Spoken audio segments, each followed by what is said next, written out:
Good afternoon, everyone. Welcome to my channel at Bill's Diecast 306 for the month of September 2025. Was a really good weekend. The next gen season closer in Moose Jaw. Really great to see people for the final car show of theirs this season. New ones, new folks, current customers, current collectors. Just really nice to see everybody. What else? Worked for my friend at his store, and because my store is within his store, I was able to take care of putting my inventory away for the store, as well as my personal collection was out at the car show, and it was a really big hit with everybody. So came back with a lot less, so there's just a couple more videos left. Today being Tuesday, a lot of chores, all that fun stuff. So let's get into it and see what you guys think you might be interested in adopting and rehoming for your own personal collections. So today's episode will be, I believe, the last of my Nissans. So as you can see, we have these two guys right here, GTR R34s. I haven't had these very long. I'd say the last 2 to 3 years. Could not pass them up. And very nice machines to have. And they would look great in your personal collections. So these guys, I would assume, would have the RB26s and all-wheel drive machines. So now it just depends if somebody likes this or that style, decals, graphics, without. Now what's interesting for both of these machines is, see if I can do this without killing the boxes. As you can see, or not see, is the car on the right, very prominent on the rear window defrost, and on the left, it's there, you just cannot see it. So now one thing I do want to point out is when people are collecting these guys, that the boxes need to be taken care of immensely. Other than the removal of the price tag, the box, the plastic windows not in bad condition. As for this, well, it's had a bit of a hard storage life. And I would assume that this had something heavy or many heavy items on top, and either it was stored with another 118 on top or several.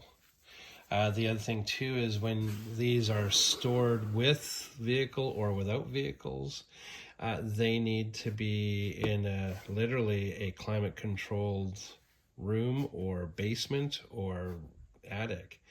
Those are the storage killers, are attics and basements, because basements most times are humid, whereas the attics upstairs are the heat killers, because it's, like I just mentioned, a lot of heat, a lot of moisture, and unless you've got a dehumidifier or a humidifier, the boxes just tend to not look so good over time.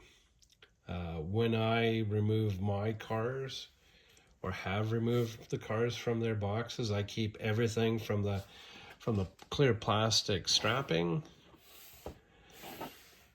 Some have gone to literally this round tape on the edges or sides of the rear trunk lids and the hoods. It doesn't take much to get some WD-40 on them and remove the adhesive. So when you are storing these guys, you need to really think about the future, because you may go, hey, I have this wonderful car and it's in original box or boxes. You will not get what you're looking for, even if you have the car in very good condition. So as I've been doing this for a long while, I get some bad boxes, and I've had to spend time repairing boxes because I hate selling junk in my store, and collectors want high dollar values for a low dollar package. If you're not going to have a decently saved box or package, just dump it. Before you bring it to somebody to buy or sell it, just be honest and say, lost the box. The packages didn't fare well in where they were stored. Or if you really care about how you store them, then newspapers in plastic totes or steamer trunks to keep everything in check. So we also have the 1/32 machines out of the Legacy series. I know this is more of a Nissan episode, but this is making a slow comeback. We've had them in the 1/64 sizes, the small sizes. Now it's coming back into the 1/32 size. I'm looking forward to the 1/24 and the 1/18s. So a lot of folks have been asking and I just haven't been able to get them, the cars, because the production runs are, in certain countries, they're very limited. Or if they've lasted a long time, it's only because they've reboxed the car, and it could be 100,000 that they've done worldwide within 5 years. So, and all they've done is they've revamped the boxes, they've redone the boxes, as I have seen. So on some of the back of the boxes,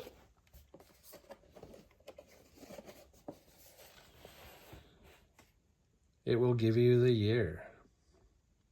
And if you have several of the Jada boxes from the Fast and the Furious, it will also, if you've had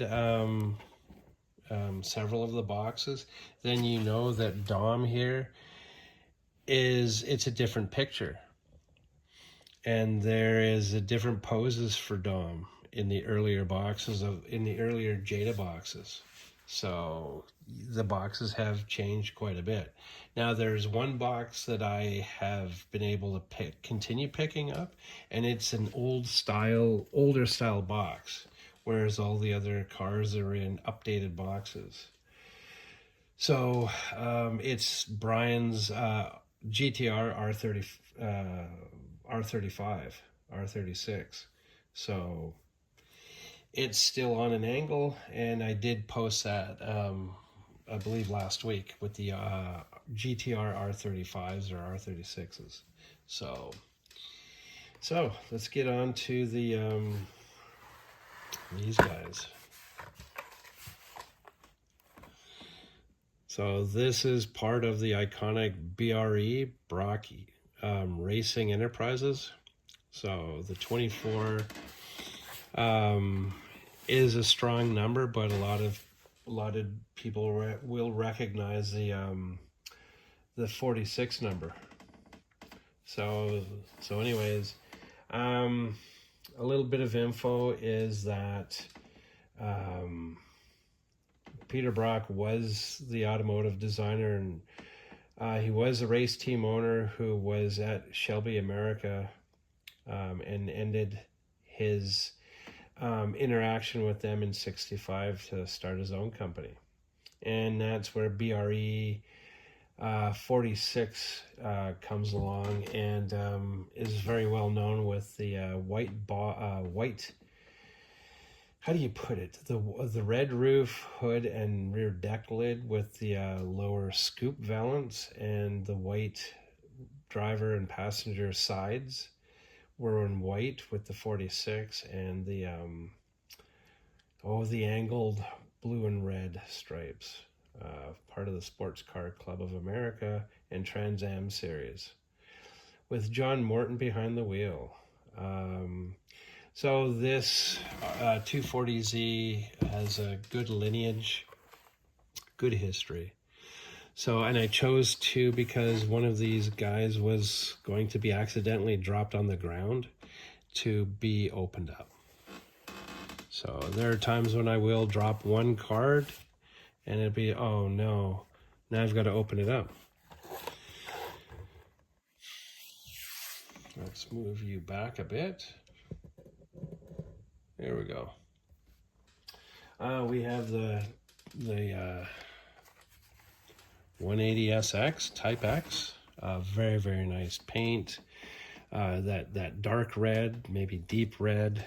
Very, very cool to have. So the 180SXs, these were produced quite some time, and so it was so there was 3 stages or iterations for the 180SX. So 89 was the first year. 89 to 91 was the first stage or iteration. Did come with optional 4-wheel steering and 5-speed and 4-speed automatic, or should I say 5-speed manual. The second stage or iteration released in 91 and 91 to 96. So that was pretty cool with some new upgrades, some designs, and it still had the optional 4-wheel steering. I mean, who wouldn't want a 4-wheel steering machine? Because if you remember back in the day, Honda Prelude came with one. And that's what caught my eye for that car was 4-wheel steering. I mean, get in and out of tight spots. And so for the third and final iteration or stage was released in 1996 to December 98. So this had many upgrades, and it was offered without a turbocharger in some cases. It had some, like I say, some major upgrades, like you had the Type S, R, you had the Type X. So very, very sought after cars. The SR20 engines sought after by drifters, somebody who wants to, do up their street machine. Very, very cool cars in the drift world and on the your daily driver for some of those and some of us who have a daily driver older machine. So there's that. And the other thing too is now we're going to get into, it is a micro machine. We got the 720. Datsun 720. So this machine has, like, who did not see a lot of these Datsun trucks? I mean, it was produced from, the Datsun truck was produced from 55 to 97. And then it changed from the Datsun name to the Nissan name in 83. And the 720 was you know, its predecessor would be the Frontier. So, I mean, this was produced in Japan, US, Mexico, and Taiwan. It had, the body was 2 doors and 4 doors, depending on the countries that you visited or from. It had 14 different style engines from the 1.5 liter all the way up to the 2.5 liter. And if somebody wants to correct me on the number, have at her. 3 styles of transmissions from the 4-speed manual, 5-speed, and the 3-speed automatics. Huge lineage on this 720 machine. So, I mean, I remember these guys being from Vancouver Island, just, you know, very, very cool machine. Sometimes I wish I had one. Other times, not so much. But I think for myself, mostly I did. Okay, now, and because it was the best bush truck, the off-road truck. Done up, yep. And then we will end this at the Nissan hardbody, 95 hardbody, or D21 is what some people know these as. I chose this one over the, I think it was the silver and blue or the blue and silver Nissan hardbody. This one I just like because it's just subtle red and the silver trim and graphics. Or decals. Very, very nice machine.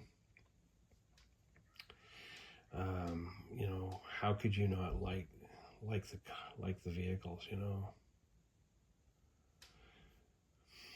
And so, I mean, this guy here, I mean, produced in, you know, it was called the Nissan Datsun in Japan, the Nissan Big M, as in Big Mary, Thailand.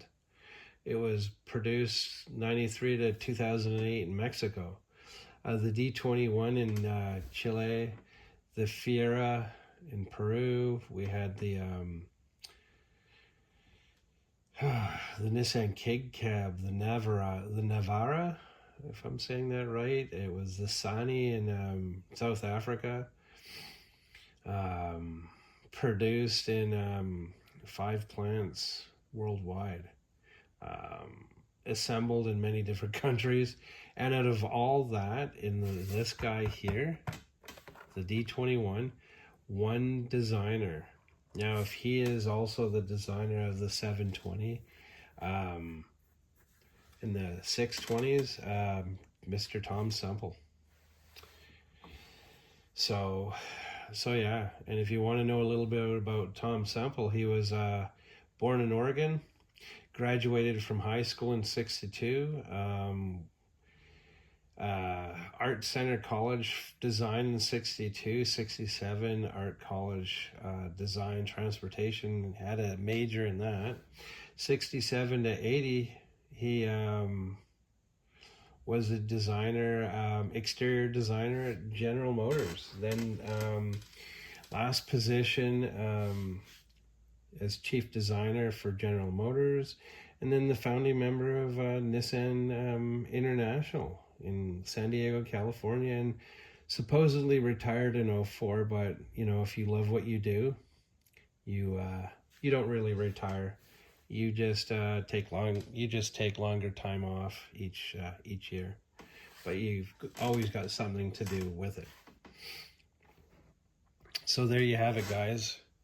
The last of my Nissans, Datsuns.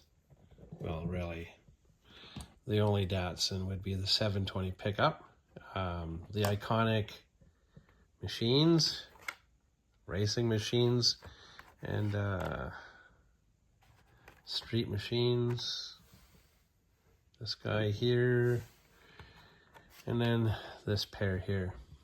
Now this pair I did head south of the border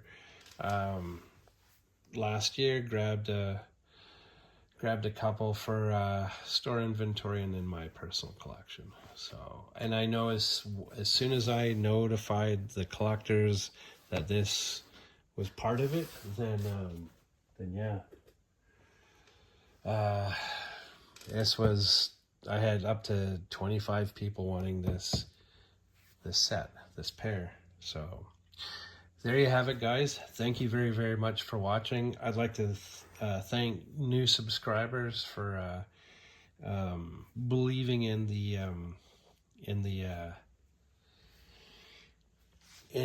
my videos, to join along, tag along. I have a couple more videos to do, and these guys will be uploaded into the website for Bill's Diecast and Hobby Room.